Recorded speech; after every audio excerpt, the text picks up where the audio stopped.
Hey yo boy, what is up mga kadali? So ayan, YTX.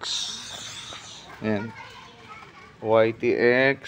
Tapos last time change oil natin. Tapos ngayon i-tune up natin kadali. Ayan. So before merong ano dito, nakalagay 8 yung intake, 11 yung clearance nung mga valve. Yan. So ayos naman siya, standard. So ang ginawa dito is 8 intake, tapos exhaust 11. So ayan, ay a-adjust natin ngayon. So gagawin ko ngayong 7 ito, tapos 10. Try natin kadali. So yung standard naman niya, yung 8 tsaka 11 kadali, okay naman siya, good naman siya mga kadali.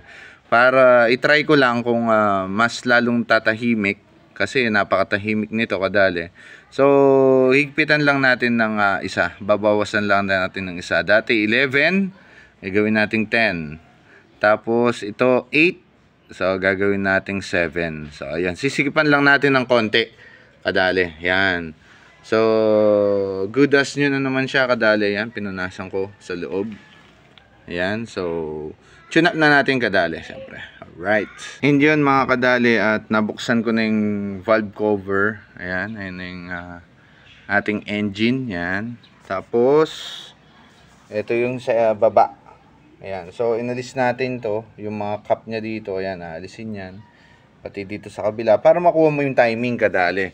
So hindi na ako professional kadali. Ayan, based on my own experience lang to kadali. So ayun kadali, ayun yung timing niya. Ayan yung guhit. Yung guhit na yan sa baba hanggang paakyat. Ayun Ayan. Dapat magkatuwid dyan. So the same lang dito kadali. Ayan yung guhit tsaka yung, ayan, may arrow dun sa gilid. Ayun Ayan. Arrow sa gilid. Tapos ayan. So yung marker tsaka yung guhit. So ikot mo lang siya dito kadali para makuha mo. Ayan. Counterclockwise ang ikot niyan kadali. Ayan. So timing na siya niyan. Tapos pag i-double check mo kadali, ayan umaalog-alog yung mga valve. So pwede mo na siyang i-adjust niyan kadali. So hindi tayo tensiometer mga kadali, at meron tayong ayan peeling gauge mga kadali. Ayan, peeling gauge yan kadali. Ayan di ba? So so ito, peeling gauge lang ta kadali. Huwag tayong pachamba-chamba lang, para good tayo sa ating mga ginagawa. So yun na kadali, umpisahan ko na kadali dahil wala akong cameraman. Ayan, dadalihin ko na munang mag-isa to. Ayan, so tune up na natin kadali. Alright mga kadali, at na-tune up na natin. Yan, na-lins yung air cleaner, na-lins na rin tong sa loob-loob yan, CDI doon, yung curve natin na pang barako. Ayan, so ayan, na-tune up na natin kadali. Ayan, yan, malamig pa yan kadali pati yung putyo, waka natin. Yan, so testingan natin kadali kung one click nga ba siya or ano. Yan, neutral natin. Neutral na ba? Yun, naka-neutral na kadali. So push button natin, one click. Yung one click kadali, malamig ang makina. One click. So ayan, preventive maintenance tayo, tune up. Tapos na change oil na natin nung nakaraan.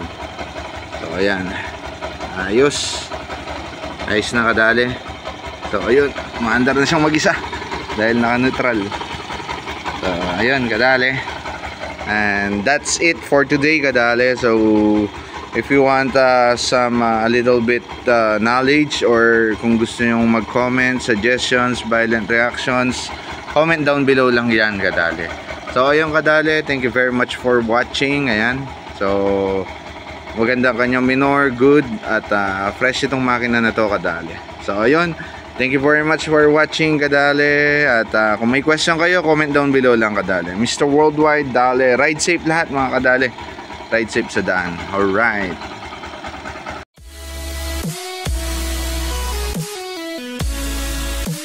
Hey yo boy, what's up mga kadali?